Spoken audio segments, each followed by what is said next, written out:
hybridization of central atom in PCl5 involves the mixing of orbitals. So hybridization நால என்னது atomic orbitals வந்து combine ஆகி நம்மளுக்கு hybrid orbitals கொடுக்கும் அப்படிதானா. ஸோ பேசிக்காக எத்தனை அட்டாமிக் ஆர்பிட்டல்ஸ் கம்பைன் ஆகுதோ அத்தனை ஹைப்ரிட் ஆர்பிட்டல் நம்மளுக்கு கிடைக்கும். ஸோ ஃபஸ்ட்டு நம்ம PCl5க்குள்ள ஹைப்ரிடைசேஷனை கண்டுபிடிக்கலாம். ஸோ எப்படி கண்டுபிடிக்கிறது அப்படின்னா ஒரு சிம்பிள் ஃபார்முலா இருக்குது. Okay, number of electrons in central, that is the valence electron. Okay, number of valence electron in central atom. So how எப்படி நம்மளுக்கு எது central atom mostly just by looking நம்ம வந்து தெரிஞ்சுக்கலாம். சென்ட்ரல் ஆட்டம் இதில் பி தான் central ஆட்டம்னு பார்த்தோன்னே தெரிஞ்சுக்கலாம். But then if in case confusion இருந்துச்சுன்னா லோ எலக்ட்ரோநெகட்டிவிட்டி. ஸோ சென்ட்ரல் ஆட்டமுக்கு வந்து என்னது இருக்கும் வந்து லோ எலக்ட்ரோநெகட்டிவிட்டி வேல்யூ இருக்கும். இப்போ பாஸ்பரஸ்க்கும் குளோரினுக்கும் எலக்ட்ரோநெகட்டிவிட்டி வேல்யூவை கம்பேர் பண்ணிங்க அப்படின்னா குளோரினுக்கு தான் கூட, it is having around like 2.8 அந்த மாதிரி ரேட். ஸோ குளோரினுக்கு தான் எலக்ட்ரோநெகட்டிவிட்டி வந்து கூட இருக்கும். ஓகே, ஸோ அது plus number of monovalent atom plus anion minus cation. ஏன் அப்படி போடுறோம் அப்படின்னா ஆனையான்னா என்னது, ஏதாச்சும் எலக்ட்ரானை கெயின் பண்ணியிருக்குன்னு அர்த்தம், அதனால தான் அதை ஆட் பண்ணிக்கிறோம். கேட்டயான்னா என்னது, எலக்ட்ரானை லூஸ் பண்ணியிருக்குன்னு அர்த்தம், அதனால அதை மைனஸ் பண்ணுறோம்.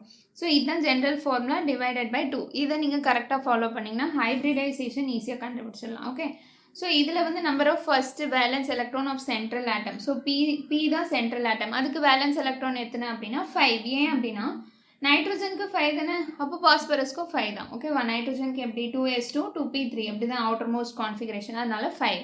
இதில் என்னது இருக்கும் 3s2 3p3 அவ்வளோதான். ஸோ அது செகண்ட் பீரியட், இது தேர்ட் பீரியட், அவ்வளோதான் difference. Okay, so 5 is the valence electron in central metal atom. அப்புறம் number of monovalent atom. So monovalent atom அப்படின்னா சோடியம், பொட்டாசியம், ருபீடியம், சீசியம், அதுக்கப்புறமா like fluorine, chlorine, bromine, iodine. ஏன் இதெல்லாம் monovalent ஆட்டம் அப்படின்னு நான் சொல்கிறேன்னா வேலன்சி வந்து -1 +1 இருக்கும். இப்போ சோடியம் ஜென்ரலி நம்ம Na+ தானே எடுப்போம், குளோரின் ஜென்ரலி மைனஸ் தான் எடுப்போம், ஃப்ளூரின் மைனஸ், எல்லாமே மைனஸ் எடுப்போம். ஏன் இந்த ரீசன் அப்படின்னு நம்மளுக்கு தெரியும்ல. ஸோ சோடியம் வந்து டோட்டலாக 11 எலக்ட்ரான்ஸ், அது வந்து ஒரு எலக்ட்ரானை லூஸ் பண்ணி என்ன ஆகும் அப்படின்னா 10 எலக்ட்ரான்ஸாக மாறிடும், அதனால தான் Na+ன்னு போடுறோம். அதே இது குளோரின் வந்து 17 எலக்ட்ரான்ஸ், ஒரு எலக்ட்ரானை கெயின் பண்ணி 18 மாறிடும், அதனால தான் மைனஸ்ன்னு போடுறோம். இந்த 18 வந்து argon configuration, very very stable, அதுக்கு போகணும். குளோரினுக்கு வந்து ஆர்கான் கான்ஃபிகரேஷனுக்கு போகணும் பிகாஸ் இட் இஸ் ஸ்டேபிள், அதனால அது கெயின் பண்ணிக்குது. சோடியமுக்கு வந்து நியான் கான்ஃபிகரேஷனுக்கு போகணும் because again it is stable, அதுக்கு அது வந்து லூஸ் பண்ணிக்குது. ஸோ இந்த மாதிரி ஒரு எலக்ட்ரானை கொடுத்து ஸ்டெபிலிட்டி அட்டைன் பண்ணிக்குது, இல்லாட்டி எலக்ட்ரானை வாங்கி ஸ்டெபிலிட்டி அட்டைன் பண்ணிக்குது, அதெல்லாம் மோனோவேலண்ட் ஆட்டம். ஓகே, இதில் எத்தனை மோனோவேலண்ட் இருக்குது, பாஸ்பரஸை போக அந்த சென்ட்ரல் மெட்டலை போக நீங்கள் பார்க்கணும் எத்தனை மோனோவேலண்ட் ஆட்டம் இருக்குது. 5 குளோரின் இருக்குல்ல, so 5 chlorine is a monovalent atom. அப்புறம் கேட்டயான், ஆனையான்லாம் ஒன்றுமே இல்லை. So just divided by 2. So 10 divided by 2 உங்களுக்கு என்ன கிடைக்கும் 5. ஸோ 5னா என்னது sp3d.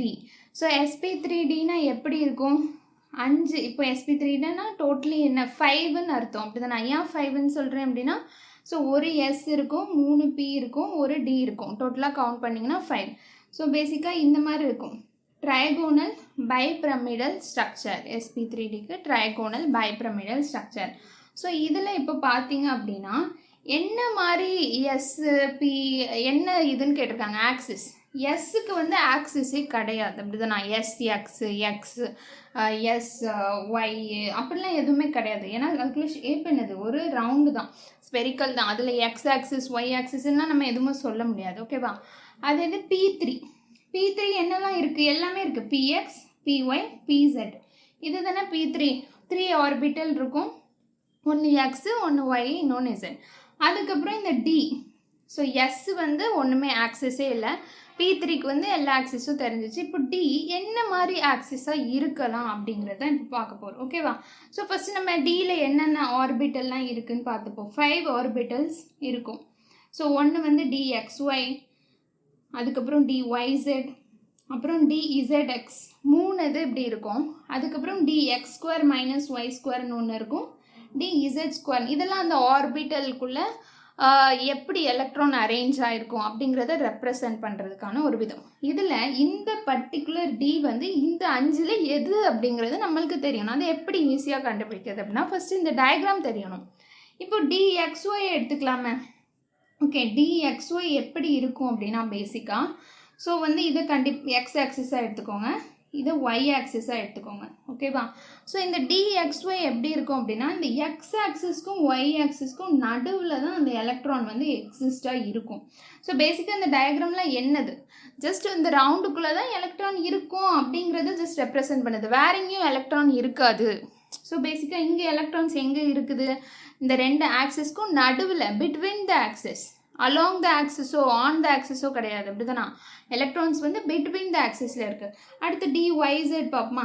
dyzனா அதே தான், நீங்கள் எந்த ஆக்சிஸ்னாலும் எடுக்கலாம். ஒய்யாக இதை வச்சுக்கோங்க, இதை இசடாக வச்சுக்கோங்க. நம்ம இது எக்ஸ் ஆக்சிஸ் தான் இந்த சைடு இருக்கும், ஒய் ஆக்சிஸ் தான் எப்போவுமே இப்படினாலே எக்ஸ் ஆக்சிஸ் தான் அப்படிலாம் எதுவுமே கிடையாது. ஓகேவா? ஸோ எதுனாலும் எந்த ஆக்சிஸ்னாலும் நம்ம எடுத்துக்கலாம். ஸோ இந்த ஆக்சிஸை இசடாக கூட எடுத்துக்கலாம், எல்லாமே நம்ம இஷ்டம் தான். ஓகே, ஸோ இப்போ ஒய்செட்னா ஒய்க்கும் இசடுக்கும் நடுவில் எலக்ட்ரான்ஸ் வந்து எக்ஸிஸ்டாக இருக்குது. இதுதான் இதுக்குள்ளே ஸ்ட்ரக்சர். ஓகேவா? அடுத்தது கடைசியில் dZx பார்ப்போம். dZxனா என்னது? ஸோ கன்சிடர் நான் இதை வந்து எக்ஸ் ஆக்சிஸாகவும் இதை வந்து இசடாகவும் நான் எடுத்திருக்கேன்னு வச்சுக்கோங்க. அது எப்படி இருக்கும்? ஸோ xz, அதுக்கப்புறம் xz, அப்புறம் எஸ், இப்படி தான் இருக்கும். ஸோ இதோட ஷேப் இது தான். ஓகேவா? அடுத்து வந்து நம்ம என்ன பார்க்க போகிறோம்னா dx² மைனஸ் y². ஸோ இதோட ஷேப் எப்படி இருக்கும் அப்படின்னா கன்சிடர் இது வந்து எக்ஸ் ஆக்சிஸ்னும் இது வந்து ஒய் ஆக்சிஸ்னும் வச்சுக்கிட்டிங்க அப்படின்னா இதோட ஷேப் வந்து இப்படி இருக்கும். எக்ஸ் ஆக்சிஸ்லேயும் ஒய் ஆக்சிஸ்லேயும் எலக்ட்ரான் எக்ஸிஸ்ட் ஆகும், நாட் பிட்வீன் த ஆக்சிஸ். ஓகேவா? ஸோ இதுலேருந்து நம்மளுக்கு என்ன தெரியுது அப்படின்னா it is in along the axis, electrons வந்து அலாங் த ஆக்சிஸில் இருக்குது. இப்போ dz² கிடைச்சலாம். ஸோ கன்சிடர் இதுதான் இசட் ஆக்சிஸ். எப்படி இருக்கும் அப்படின்னா லைட்டாக p ஆர்பிட்டல் மாதிரி இருந்துட்டு சென்டரில் ஒரு சர்க்கிள் மாதிரி இருக்கும். இங்கெல்லாம் தான் எலக்ட்ரான் எக்ஸிஸ்ட் ஆகும். இப்போ இந்த 5 ஆர்பிட்டலில் எந்த ஆர்பிட்டல் வந்து நம்மளுக்கு என்ன வேணும்? ட்ரைகோனல் பைபிரமிடல் வேணும். இப்போது இந்த 5 ஆர்பிட்டலில் எது சூட் ஆகுது பாருங்கள். எது வந்து நம்மளுக்கு இந்த ட்ரைகோனல் பைபிரமிடல் கிடைக்கிறதுக்கு செட் ஆகும்னு பார்த்தீங்கன்னா இது தானே இங்கே மேலே இப்படி இருக்குது பாருங்கள். இப்போ மேலே போட்டுட்டு கீழே போட்டுட்டு இங்கே ஒரு ரவுண்ட் போட்டால் இதுக்கும் தானே லிங்க் ஆகுது. வேறு ஏதாச்சும் செட் ஆகுதா? இந்த ஸ்ட்ரக்சருக்கும் இதுக்கும் சம்மந்தமே இல்லைல்ல. இந்த ஸ்ட்ரக்சர் பாருங்கள், இதுக்கும் சம்மந்தமே இல்லை. ஸோ இதுதான் செட் ஆகுது. அப்போ அந்த டி வந்து என்னதுன்னா dz² தான். ஓகேவா? ஸோ இந்த பர்டிகுலர் கொஸ்டினில் வந்து எல்லா ஆப்ஷனுமே தப்பாக தான் இருக்குது. ஆக்சுவலி த ஆன்சர் வந்து எஸ், பிஎக்ஸ், பிஒய், பிஇசட், அதுக்கப்புறமா மேபி பிரிண்டிங் மிஸ்டேக்காக இருக்கும்னு நினைக்கிறேன். ஸோ ஓகே, dz² தான் நம்மளுக்கு கரெக்டான டி. ஓகேவா? இதில் எல்லாமே dx² மைனஸ் y² போட்டிருக்குல்ல, இது எல்லாமே தப்பு தான். ஓகேவா? ஸோ இதுதான் கரெக்டான ஃபார்மேஷன். இந்த dx² மைனஸ் y² எப்போ வரும் அப்படின்னா இந்த ஆக்டாஹீட்ரலுக்கு வரும், அப்புறம் ஸ்கொயர் பிளேனாருக்கு வரும். அதுக்கு தான் அது கரெக்டாக செட் ஆகும். dz² தான் இந்த பைபிரமிடலுக்குலாம் இதுதான் மெயினாக யூஸ் ஆகும். ஓகேவா? தேங்க்யூ.